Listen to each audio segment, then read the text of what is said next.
നമസ്കാരം. റാഫ്റ്റോ ക്രിക്കറ്റിലേക്ക് എവർക്കും സ്വാഗതം.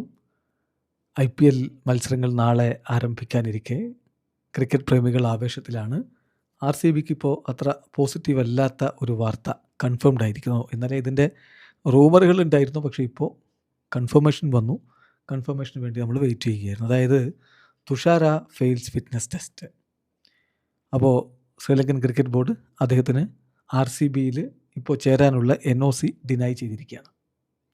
ചിലരൊക്കെ ഇന്നലെ അടിച്ചുവിടുന്നത് കണ്ടു, ഈ സീസണിലേ ഇനി തുഷാര ഉണ്ടാവില്ല എന്ന്. അങ്ങനെയല്ല കാര്യങ്ങൾ നമ്മൾ വിശദമായി വ്യക്തമായി ഒന്ന് പരിശോധിക്കണം. ഇപ്പോൾ ESPN ക്രിക്കറ്റ് ഇൻഫോ ഇതുമായി ബന്ധപ്പെട്ട റിപ്പോർട്ടുകൾ പുറത്തുവിടുന്നുണ്ട്. നമുക്കറിയാം, ഓൾറെഡി യാഷ് ദയാലിനെ ടീമിന് നഷ്ടമായിട്ടുണ്ട്. അദ്ദേഹം കളിക്കില്ല എന്ന് കൺഫേം ചെയ്യപ്പെട്ടതാണ്. ഹേസൽവുഡ് ഇവിടെ ഉണ്ട്, ശരിയാണ്. പക്ഷേ അദ്ദേഹം ഇന്ന് മത്സരങ്ങൾ കളിച്ചു തുടങ്ങും എന്നുള്ളതും കണ്ടറിയണം. അപ്പോഴാണ് നുവാൻ തുഷാര ഫിറ്റ്നസ് ടെസ്റ്റിൽ പാസ്സാവാത്ത ഒരു സ്ഥിതിവിശേഷം ഉണ്ടായിരിക്കുന്നത്. അറ്റ്ലീസ്റ്റ് അദ്ദേഹം ആദ്യ മത്സരമെങ്കിലും മിസ് ചെയ്യും. ഒരു പക്ഷേ ഒന്നിലധികം മത്സരങ്ങളും മിസ് ചെയ്തേക്കും എന്നാണ് ഇപ്പോൾ ലഭ്യമാകുന്ന വിവരം. അപ്പോൾ ESPN ക്രിക്കറ്റ് ഇൻഫോ റിപ്പോർട്ട് ചെയ്യുന്നത് എങ്ങനെയാണ്: it is understood that Thushara has failed the fitness test made mandatory by Sri Lankan cricket and has therefore been denied a no objection certificate by his board. ഇതാണ് സംഭവിച്ചിട്ടുള്ളത്. ഇതുമായി ബന്ധപ്പെട്ടുകൊണ്ട് ആഷ്ലി ഡി സിൽവ, അതായത് chief executive of Sri Lankan cricket, അദ്ദേഹം ESPN cricket ഇൻഫോയോട് കാര്യങ്ങൾ confirm ചെയ്യുന്നുണ്ട്. വെള്ളിയാഴ്ച, അതായത് ഇന്ന് കൺഫേം ചെയ്ത കാര്യമാണ്.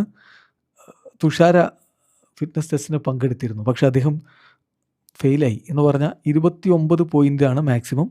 അതിൽ 17 പോയിൻ്റ് ലഭിക്കണം ഫിറ്റ്നസ് ടെസ്റ്റിൽ പാസ്സാവണമെങ്കിൽ. അത് കിട്ടാതെ അദ്ദേഹം ഫെയിലാവുകയായിരുന്നു. 5 ഡിഫറെൻറ്റ് മെട്രിക്സ് വെച്ചിട്ടാണ് അവരുടെ ഈ ഒരു ഫിറ്റ്നസ് ടെസ്റ്റ് ഉള്ളത്. അതിലാണിപ്പോൾ അദ്ദേഹം പരാജയപ്പെട്ടിരിക്കുന്നത്. അപ്പോൾ തുഷാരക്ക് RCBയുടെ opening game, at least opening game നഷ്ടമാകും. അതോടൊപ്പം ഒരുപക്ഷെ രണ്ടാമത്തെ മത്സരം നഷ്ടപ്പെടാനുള്ള സാധ്യതയുമുണ്ട് എന്നുള്ള റിപ്പോർട്ടുകളാണ് വരുന്നത്. പക്ഷേ ഇതിലൊരു ഗുഡ് ന്യൂസ് എന്താണെന്ന് വെച്ചാൽ, തുഷാരക്ക് വീണ്ടും ഫിറ്റ്നസ് ടെസ്റ്റിന് വിധേയനാകാൻ പറ്റും, പങ്കെടുക്കാൻ പറ്റും. അതിന് ഒരു 4-5 ദിവസത്തെ ഗ്യാപ്പ്, ഒരു ടെസ്റ്റ് കഴിഞ്ഞ് 4-5 ദിവസം കഴിഞ്ഞാൽ അടുത്ത ടെസ്റ്റിന് അദ്ദേഹത്തിന് വീണ്ടും പങ്കെടുക്കാവുന്നതാണ്. ഇനി വീണ്ടും പരാജയപ്പെട്ട് കഴിഞ്ഞാൽ പിന്നെ ഒരു ഡെഫിനിറ്റീവ് ഫ്യൂച്ചർ ടൈമിലേക്ക് അദ്ദേഹത്തിന് കളിക്കാൻ പറ്റില്ല എന്നുള്ളൊരു പ്രശ്നമുണ്ട്. ഏതായാലും ഇപ്പോഴുള്ള പോസിറ്റീവ് വാർത്ത, ഉടൻ തന്നെ അദ്ദേഹത്തിന് രണ്ടാമത്തെ ഫിറ്റ്നസ് ടെസ്റ്റിനും വിധേയനാകാൻ പറ്റും. അപ്പോൾ RCBക്ക് ചെറിയൊരു ആശങ്ക, അധികം വൈകാതെ തുഷാര തിരികെ എത്തുമെന്ന് തന്നെ കരുതാം. ഇനി മറ്റു താരങ്ങളുടെ കാര്യത്തിൽ, ശ്രീലങ്കയിൽ നിന്നുള്ള മറ്റു താരങ്ങൾ മതീഷ ബദിരാന, വാനന്ദു ഹസരംഗ, ഇങ്ങനെയുള്ള താരങ്ങൾ അവരുടെ ഈ ഇഞ്ചുറി അവർക്ക് പറ്റിയിട്ടുണ്ട്. അതിൻ്റെ നഴ്സിങ്ങിലാണ് അവരുമുള്ളത്. ഇതുവരെ അവർ ഫിറ്റ്നസ് ടെസ്റ്റിന് വിധേയരായിട്ടില്ല. അവർക്ക് NOC ലഭിക്കുന്നതിന് വേണ്ടിയിട്ടുള്ള ഫിറ്റ്നസ് ടെസ്റ്റിന് ഇതുവരെ അവർ വിധേയരായിട്ടില്ല. ഹസരംഗ ലക്നൗ സൂപ്പർ ജയൻസിൻ്റെ ഭാഗമാണ്.